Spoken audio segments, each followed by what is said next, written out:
Hello, friends. Welcome to Creative Medicine. In this lecture, we will learn about Symptoms of prolapse.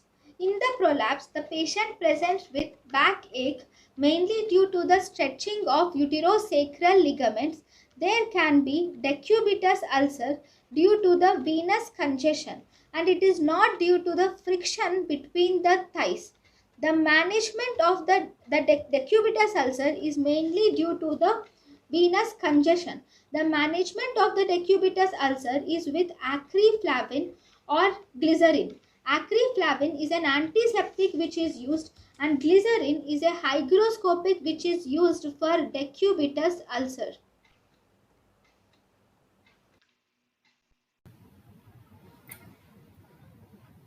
thank you and thank you for watching.